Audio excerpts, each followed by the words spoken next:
Monday, September 12th, 5:31 p.m., and we welcome you to our presentation called Riders on the Storm, How to Make Sure Your Insurances Do Not Have Any Catastrophic Exceptions or Gaps.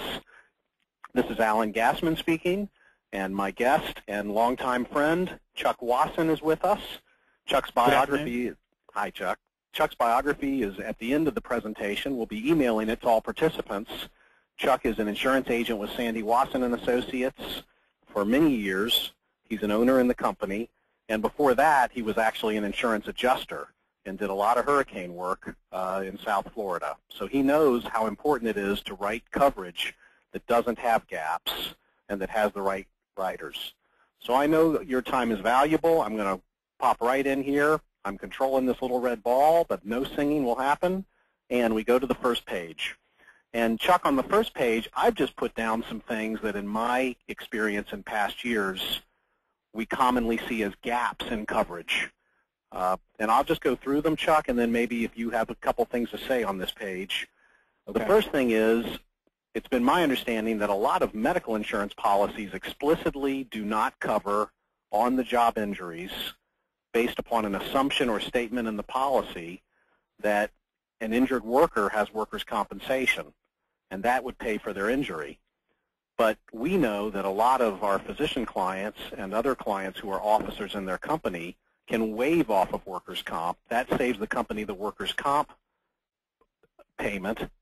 But then if the person gets injured and the medical insurance doesn't cover it, you've got a real pickle. Chuck, can you comment on that, or do you have some thoughts on that? That's correct. I think we've got it on a slide in further back into the presentation. Workers' compensation is always primary for an on-the-job injury, so that's going to take precedence over the group health insurance. Most of the insurance companies understand that business owners do often want to waive off of coverage to save that premium, and will then step in and provide that basically the 24-hour coverage for those owners and officers of a corporation. If they do that, they simply surcharge the premium anywhere from about 4 to 6%. The only company that we have an issue with is Blue Cross and Blue Shield. They will not, if you waive from coverage, they still will not pick up that 24-hour coverage. Oh my gosh. So you got to make sure that any of your clients or anybody that has Blue Cross and Blue Shield, if they want to keep that coverage, they want to make sure that they elect, if they have previously exempted themselves from coverage, they want to make sure that they then go back and elect coverage for those on-the-job injuries. But the other, what do you do with most of the other carriers? Most of the other carriers like Aetna, United, Humana, they will accept a doctor or a business owner that has exempted themselves from coverage, and will then come in and pick up those injuries. And how to recoup on that, they surcharge the entire group anywhere from about 4 to 6%. But you need to talk to your agent about this to make it happen. Absolutely. Absolutely. Okay. Secondly, here's another example.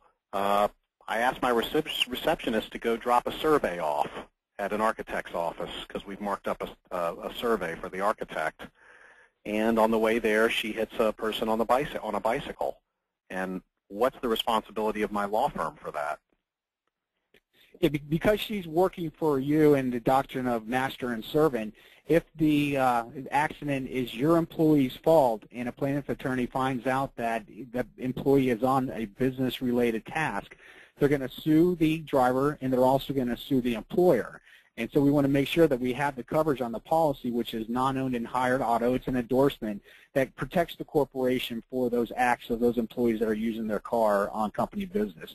The driver's policy is going to be primary, so that's one thing you need to look at. You got to make sure that your employees do, in fact, have bodily injury coverage, because as we all know, it's not required in Florida. So you want to make sure that they have that if they're using their own car in business. So they're going to be primary, and then the endorsement's going to pick up and protect the corporation, and it's an endorsement to the general liability policy that a business would have. Okay, just need to make sure it's there. The third item, and I have a client in litigation over this, he bought an umbrella policy that required that the underlying car owner policy be a certain amount. I think it was a 500 requirement. The agent assumed it was that amount. It wasn't that amount, and now there's litigation, and the client had to settle the lawsuit by paying a lot of money because between the car insurance policy wasn't enough to allow the umbrella to kick in. We're seeing everyone, people are trying to, cut their costs, and unfortunately one of the things they look at is they look at their insurance premiums, and they may want to lower their liability limits. Well, oftentimes they'll forget that in order to have the umbrella, they're supposed to have a certain liability limit on the underlying policy. If they lower that limit, in essence, there's going to be a gap there, which the insurance, the underlying is going to pay up to its limit. Then the insurer is going to have to kick in some more to meet that underlying requirement before the umbrella will kick in. Right. Then we know Citizens doesn't cover dog injuries or pool injuries, and that people need to have drop-down umbrellas and understand their risks with respect to that. So that's another common gap. That is a problem. Some of the takeout companies now will go back and offer some animal liability. Unfortunately, Citizens won't do that. So that's another thing. You need to make sure that the company that you're with for your homeowner's policy does allow you to pick up that endorsement to at least buy back some of the animal liability coverage. And then finally, coverage for assets outside of Florida. I find that many clients will have a vacation home or a jet ski or a car outside of Florida, and they forgot to tell their insurance carrier who runs the umbrella about it. They end up often having to buy a separate umbrella for the out-of-state assets. Right, and this all goes back to talking to the insurance agent. You got to make sure the insurance agent knows, all the property and possessions that you have, and to stay in contact with the insurance agent. And when you do buy more things, you may buy a boat, you might buy a vacation home. Check with the insurance agent to make sure that those assets are covered. So those CPAs and other financial advisors in the audience right now, if you ask these 5 questions of a client or their agent, and you're really not getting straight answers, that's a sign that somebody really needs to check and make sure that everything's getting covered properly. Okay, I'm going to go ahead and go to page 3. Chuck, do you want to go ahead and explain what a rider is and why anyone would care what a rider is? What a rider does, it's usually in the form of what a lot of people have heard as endorsements. And what a rider does, it's where you buy additional things to enhance your policy. You can buy riders that will cover things that the basic policy will not cover. We use it to cover gaps in coverage where you buy a basic policy, but because of your certain situation, you may have an exposure that you need to go ahead and insure elsewhere. Some riders are free. Most of the time, there is a premium for the riders. You can buy a rider to reduce your coverage. In fact, we see a lot of problems with sinkholes in the area. And there are some people that own their home outright are electing to exclude sinkhole coverage from their policy, and this is done by a rider. You take that exposure out, and it will reduce your premium. So are a lot of really got to look. Go ahead. You really got to look at the cost benefit of a rider, and you want to make sure that what you're buying is something that you're truly going to need. Right, because sometimes, as we've discussed before, sometimes the rider is good for the insurance agent but not really worth the extra money for the insured. But the clients should understand what their rider opportunities are and which riders they may want to just not have, right? Correct. You're absolutely right. Okay. Is there anything else you wanted to cover on this page 3 No, we're good on that one. Okay. So page 4, we're going to go through some riders relating to life insurance now. Going to page 5. What do we have here, Chuck? What do we have here is this is a brochure that's provided by a company called Aviva. And a lot of these riders, all insurance companies have, but I like the wording on this Aviva because it makes it very concise and simple for the person to understand.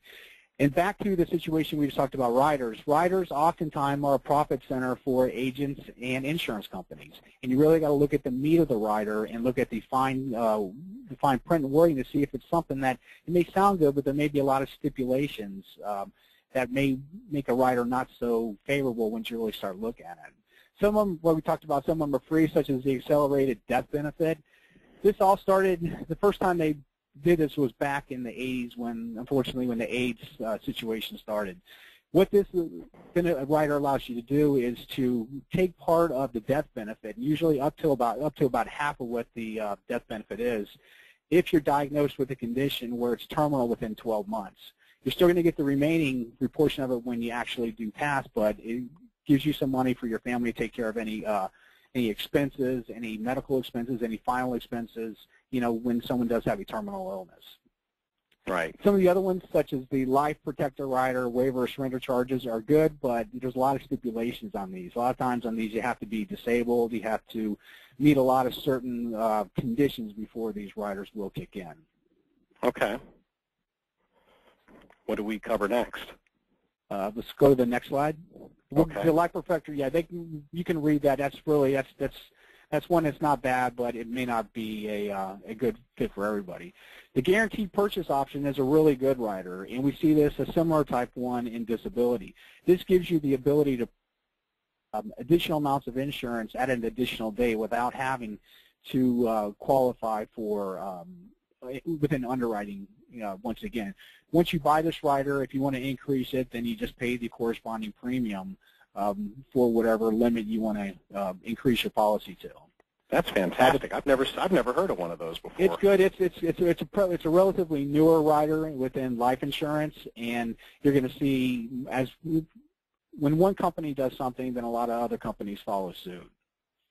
The primary insurance rider allows for someone who may not have the ability to buy a lot of insurance at the beginning. They may not be, have the financial ability to pay big insurance. It gives them an ability to buy a term policy and also buy kind of on the side a whole life or a more permanent type policy. Okay. The rider we see a lot and has been around forever is the accidental death and dismemberment. It sounds good because you can potentially get up to twice your premium, but you got to understand, you actually have to die by an accident for this rider to kick in. Very unusual for that to happen. Oftentimes what we tell people is if you're looking at these riders and you're going to pay this extra money, why don't you see how much extra life insurance that the money all these riders are going to spend would buy on the face amount. That might actually be the better buy. Because, we're really the root of what you're buying life insurance for is to, to help the people that you leave behind and make sure that they're financially stable instead of buying all these other riders. I see. Should we go to the next page? We'll go next one, yeah. Super. All right, additional coverage riders. Additional insured and children's rider, this is a way for you to get insurance for like a spouse or kids without them having to get extra policies. It's not a bad situation or a bad problem or benefit to get, but oftentimes it's probably just as cheap to have them have their own policy. Yeah, it's complicated too. Everybody forgets how it's owned or how to retitle it. I've got a few like this, and exactly. It's been more hassle than it's been worth. Absolutely, okay. Absolutely. The children's rider, basically what you're doing is you're providing insurability for your kids at a young age, and it gives them the ability to, once they reach a certain age, and each company has a little different spin on this, but once they reach a certain age, they can either usually make that policy go up 4 to 5 times. But I still think the best thing to do is just get your kids their own policy. When they're young, you can get them a permanent policy that's probably less than a couple $100 a year. It's very cheap, and they actually build up a little bit of cash value. Okay, great. All right, well, let's move on to something that's more near and dear because you're alive for it, and that's the possibility of disability. And slide 19 is your disability riders on life what you're looking at here, policy. Waiver of premium if you're disabled. It'll help, waive the premiums that you're going to have. You're also going to in the waiver of monthly deductions, anything that's deducted from the policy, once you're disabled, it's going to take where you don't have any of these deductions anymore. It's going to cover your premiums and make sure that the policy keeps going while you're disabled. Okay. So actually, no, these are disability. I'm sorry, on the life insurance policy. These are similar to what you would find on a disability policy, where it does waive the premiums, but this is definitely not any type of replacement for disability. In a situation of something like this, it'd be better to make sure you have a good disability policy instead of relying on something to take care of your premiums in the event that you're disabled. So this rider is probably not a good investment for a lot of clients. It's not for most people, and like we talked about before, riders on life insurance, it's not a black and white issue because every person is different and every person has a different situation. So this is a situation where you want to sit down with your financial planner, your agent, your attorney, and see what's going to be the best for your situation. Okay, let's go to page 10 now and talk about probably the most important thing, and that is the own occupation or regular occupation rider. Own occupation is huge, and it's getting a little bit more difficult to get. Physician clients still can get it a little bit better than most other clients, but you want your physician or your client to be able to, if they're disabled in their profession, you want them to be able to collect their full premium and possibly still work in another profession, if you've got a general surgeon that can't perform general surgery because that's the material duties of their occupation, you want them to be able to be fully retired. You don't want an insurance company and say, yeah, you're not a general surgeon anymore, but you could teach, so technically you're not disabled. You want that true regular own occupation definition on the policy. Okay. And what else do we have here? Your occupation or own occupation not engaged. This is one that if your inability to perform your substantial duties, your occupation, and you're not working, then you'll be able to collect full disability. This is where some of the companies can be different, where they're saying that if you can do any type of job, then you're not truly going to be disabled, or they're going to reduce your monthly benefit by the amount that you're taking in from another occupation. And this can, of course, be a huge issue when somebody is partially disabled and can't do exactly what they were doing but can still do similar things. Exactly. That's why you really want the own occupation as much as you can on your disability policy. Okay, and then what is the residual rider? The residual is if you're losing at least 20% of your income because of a disability or accident, that the insurance company is going to pay you to make up that 20%. Oh. If you're losing 75% of your monthly income, then they're going to consider you totally disabled. But we see a lot of people, very few in the long term, that are totally disabled. Most of them come back a little bit. They can work a little bit of part-time, but they're still losing a part of their income. You want the policy to come in and pick up that income that they're losing for the time that they can't work. Okay, and let me mention, Chuck, as you know, we recently ran a chart comparing many features of two different disability policies offered by two different carriers, and you really have to chart these, and it's a detailed process to make sure that you're comparing policies and that you pick the best one for the client. Absolutely. You got to look at what the agent is trying to sell you versus what's actually in the policy, because the wording can be difficult, and you really got to get with someone who's going to give you the straight scoop on what you're buying. And yeah, it's always there's better a lot of details. Wow. There's a lot of details, and some of it's minute. That's why you really got to trust who you're talking with. Okay, so page 11, more riders. Do you want to go over some of these? I guess the COLA one is huge. COLA is pretty, I think everyone knows what a cost of living is. It helps to keep up with inflation, and it normally increases anywhere from 2 to 3%, annually. And what the insurance company is going to do is each year they're going to offer you and say, based on the CPR, whatever index you're using, they're going to say, you can buy this much more, and so it's going to be a certain percentage more, and they'll give you what the corresponding premium is. And you either at that point decide you're going to take it or you're not going to take it. The next one is probably the big one, is the guaranteed insurability. As we know, with a lot of people, when they take out disability when they're younger, they're not making, chances are the income that they're going to make maybe 10, 15 years down the way. This is going to be able to have that person have the ability to purchase more insurance without going through medical underwriting again. The only thing they're going to have to qualify is to make sure that they're making the income that would correspond to the amount of insurance that they're going to now purchase. So that's probably the biggest one next to own occupation on a disability policy. Wow. All right.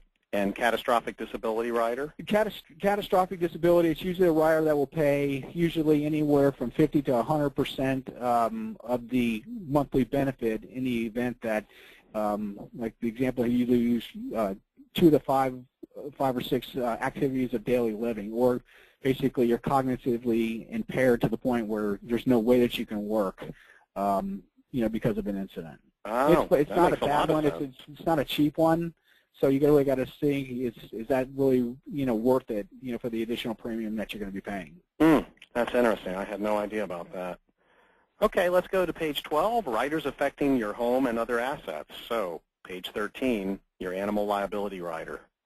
Yeah, this is the rider where this particular insurance company, United Property and Casualty Insurance Company, gives the homeowner the option to buy back some of the animal liability that's already excluded in the policy. And in this one, you can buy 25, 50, or 100,000. There's still some stipulations. There's certain breeds that you're not going to take. Where before, years ago, it used to be they didn't want Rottweilers, Pit Bulls, things like that. Now it's straight animal liability. So you're looking at cats, birds, anything like that. But certain dangerous or exotic animals, you can't buy back this liability. If you've got a dog or an animal that's got a history of biting or of injuring someone, you can't buy it back. And once again, the certain breeds you can't buy back, even if you try with this endorsement. So this is an important one. It's usually pretty cheap. It's usually, less than $100, and it's definitely worth it because Wow. you're going to try to defend yourself on one of these claims. That $100 would be, definitely worth the money. Hmm. Okay, and then the personal jewelry insurance. I've had a few clients, unfortunately, had to take advantage of having this. Sure. A lot of insurance companies now don't cover the scheduled jewelry like they did in the past. On the standard homeowner's policy, if you have a theft of jewelry, you're limited to about $2,500, and that's not going to buy much jewelry. So what you got to look for is a standalone type policy like we do with an umbrella sometimes. Find a standalone company. And there's some out there that do a real good job. You can see this person had about $60,000 in jewelry, which doesn't take long for that jewelry to add up, and they're paying less than $800. So if you want to take on that risk and not worry about the loss of that jewelry, that's certainly something you might want to think about. But if you've got some heirlooms or some priceless, in your mind, priceless jewelry that you want to try to cover, you need to find a standalone type policy like this. And it's going to take the place of the scheduled jewelry floaters that used to be very common on regular homeowners policies. Oh my gosh, boy, you have a lot of work to do to put a policy into place, don't you, Chuck? It takes a lot. It definitely it's ongoing conversation with your client, finding out what's going on in their lives and finding out the things that they purchased. Now, what in the heck is a law and ordinance coverage? Well, on your homeowner's policy, when you have a claim, it's the insurance company's duty to put you into the same place you were prior to the loss. What may happen when you have a damage to your house is you may be facing building codes that have changed, since you since you bought the house. Ordinance or law helps pay for those upgrades in building codes and such. The standard homeowners policy gives you about 25% of, if you look on your declarations page, the coverage A, which is the dwelling amount. They'll give you up to 25% in additional premium to help bring you up to the current codes. This endorsement gives you the option to buy 50% of what of what that additional cost would be. And the premiums really aren't that bad. It's another one that's definitely worth talking to your agent to get what that cost is. Because it could be, if you've got a wiring situation, plumbing situation, that can run into the thousands of dollars that could be out of your pocket if you don't have this endorsement. I didn't realize that. What percentage of policies are you having to add this on? Almost all of them? Well, I recommend it to every single one of them. Most of them feel that the 25% that's built in is adequate for them, and they don't want to spend the additional money. And, of course, I make them sign an acknowledgement, that it's been offered. But I do have, especially with the older homes that haven't been updated in some time, they will take the additional 25%. Okay, so we got 5 minutes here to talk about riders affecting your business, and that's on page 17. We'll start. Well, this is what we already talked about, the Blue Cross and Blue Shield. It's really important to check with who your health insurance carrier is and if you've got people exempted from the policy from the workers' compensation. If this is the case, you either need to have them elect coverage back on the workers' comp policy or you need to look for another insurance plan. But it's vital that your insurance plan know if you are excluded from workers' comp. Absolutely. But a lot of times people will not be excluded, and they just keep renewing their health insurance over and over again, and at some point they opt to exclude themselves from the workers' comp, and the insurance company may not know it. Okay. On to slide 18, equipment breakdown coverage. What's this Back about? in the industrial age when most of the industry worked with boilers and, steam and, pressure fittings and stuff like that, a company called Hartford Steam Boiler started. Well, Hartford Steam Boiler is still in effect and still writing a lot of policies, but as things have changed, they've modified their policies, and it covers a lot of electronic equipment, not just things that are under pressure. So we've got electronic equipment, cooling equipment, even a small business such as a small little restaurant has coolers and things that could potentially break down. It could cost a lot of money to have fixed.